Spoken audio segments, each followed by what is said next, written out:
Hey everybody, Chris Peters. You've made it to All Things Green, and today we're going to talk about insulation. So this will probably be 2, 3, 4 parts. There's a lot of things to talk about when it comes to insulation. There's a lot of different kinds, and they all have different reasons for existing. So some work better in some places than others, and we'll talk about that. But today, for this episode, I just want to bring to you guys, does my house need insulation? So that's the question. How do you know? So what I'm going to do is I'm going to put a link down in the description, and that'll be for the DOE website that lists where your zip code is, and I think it's by zip code. It might be by county. But you can see on this chart what climate zone you're in, and then based on the climate zone, you can take a look and see what your insulation level is recommended to be. So that's the best way to do it. Hopefully, my garage doesn't have insulation, and we're we're getting ready for a snow band to come south, and it's about 40 out here right now, which I can handle 40. That's not bad. It's just funny to see my breath shooting this video. But anyway, I do have a heater on, so it'll warm up a little bit out here. It's just not real efficient. Anyway, so where you live is going to have some bearing on how much insulation you really need. If you're in central New York, pretty much all of New York except for part of Long Island, you're in climate zone 5 or 6. And basically it's R49 in the attic and R21 in the walls. So what does that mean? Well, R49 is roughly 18 inches of insulation, depending on what material you're using. If it's fiberglass or cellulose, it's around 18 inches. If you're using spray foam, that's a whole different ball game. You actually don't need 18 inches by any stretch, but we'll get into that a little bit later, and maybe in a separate video. What about the walls? So the walls, typically R19 is going to compress, in fiberglass will compress down to about 3.5 inches, and somewhere around R15. So why did I say R21? Because code wants continuous insulation on either the inside, right behind the sheetrock, or outside, right behind the siding. So that's new code. Now, I know we all have old houses or new houses or semi-old houses or whatever we have. You're not going to peel the siding off and add insulation. That's just not recommended. Now, if you're residing a house, absolutely do it. It's totally worth it at that point. If you're just going to add some insulation, then you're probably just going to blow insulation into the walls, and you can blow fiberglass, you can blow cellulose, and there are a few companies around that blow fully expanded foam into walls. Neat product. I actually worked for a company that did it. I am not going to list them here in this video. You can go find them on your own because they're not everywhere. They are not universal across the states. And they have a proprietary system, so you can't get it unless you're part of a franchise for them.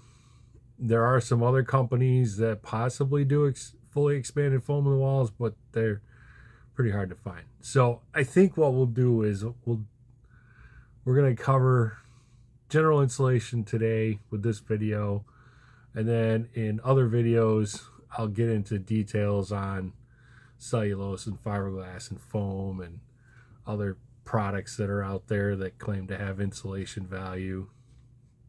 And we'll talk about those.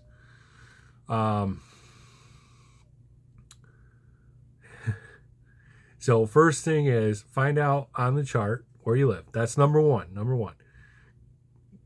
Look up your location on the table. Figure out what you're supposed to have. Number two, go measure the insulation in your house. Now, how do you do that? Well, the attic is easy. The attic is simple. You just stick your head up in there and you go, how much do I have? Does it cover the rafters? And if the answer is no, you don't have enough. If you can't do anything else, do the attic. Now, I'm a big proponent of do it yourself. I've been doing it myself for 40 years, ever since Dad handed me a hammer and said don't leave any elephant ears when we put the subfloor down in the dining room. However, if you get the insulation wrong, you can actually cause problems worse than if you didn't have it at all. So please get some professional recommendations, get some professional expertise before you try and do it yourself. And we'll talk a little bit about that in the upcoming videos as well.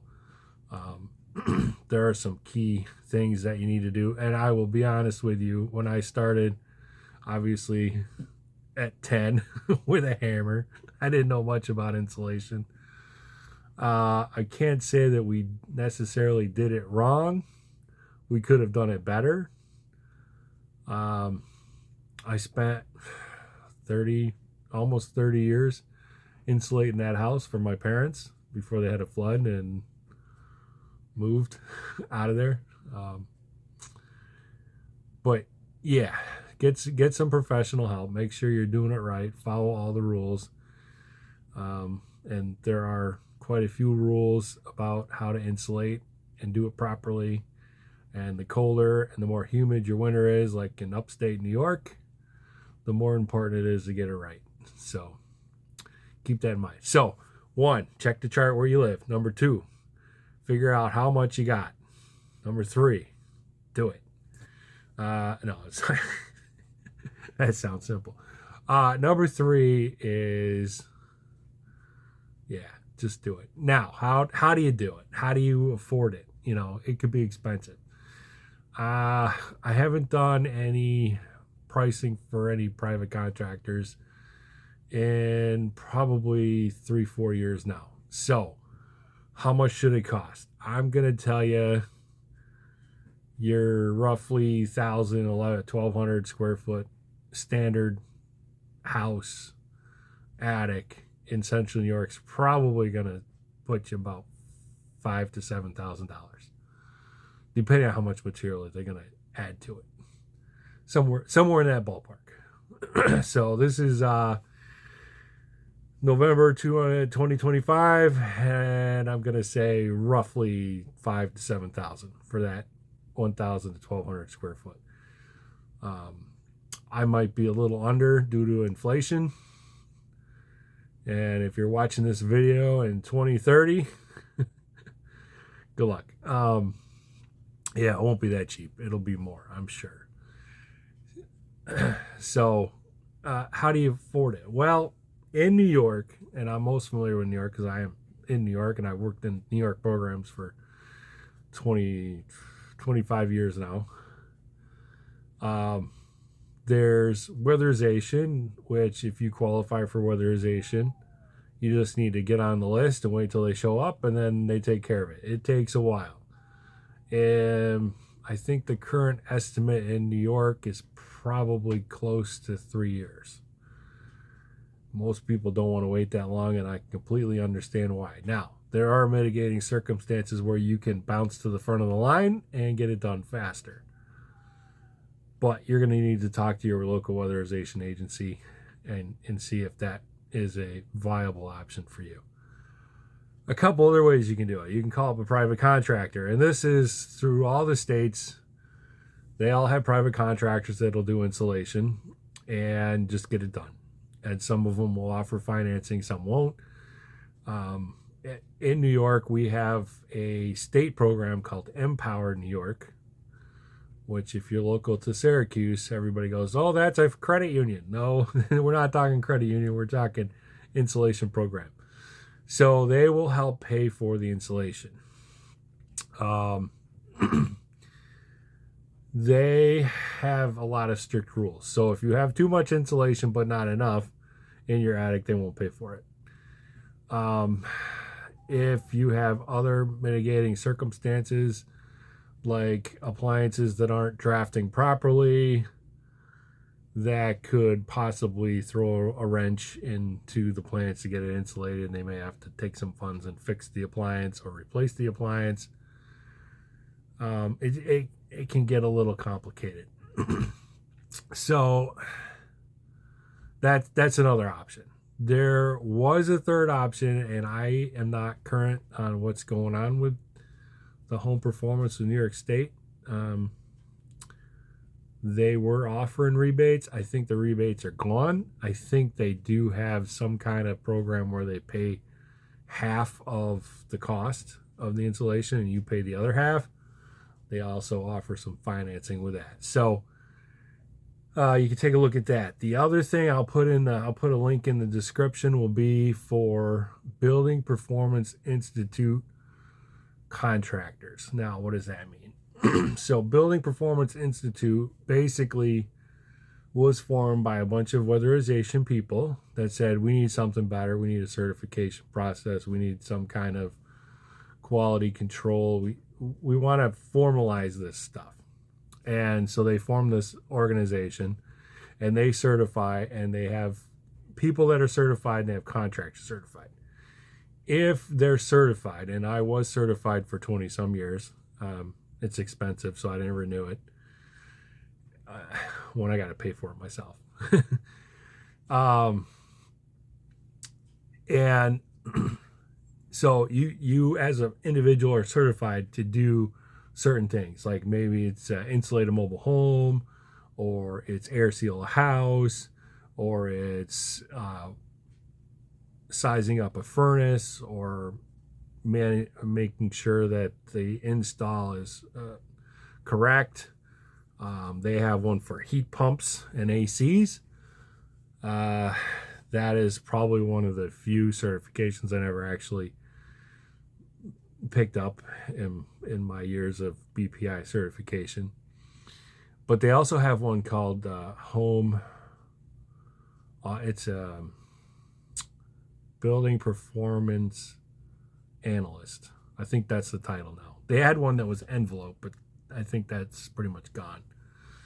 And they have a bunch of other ones. They like Building Knowledge Expert. Anyway, so this person is a building performance analyst or auditor, whatever you want to call it. And they are certified to go out and analyze your house. So they'll come in your house, they'll look at all of the insulation, they'll check the walls for insulation, which we can talk about that, but I think I'm going to do that in the second video. And then they'll check your appliances, make sure that they are operating correctly, that there's no carbon monoxide issues in the house. They will check for leakage in the house. How leaky is your house? How tight is the house? And that's one of those things that if you do it yourself, you're not going to know.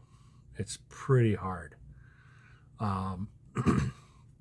And then they'll give you some recommendations. And they'll also, if they're from a private contractor who's BPI certified, will say, you know, we can do all of this stuff for X number of dollars.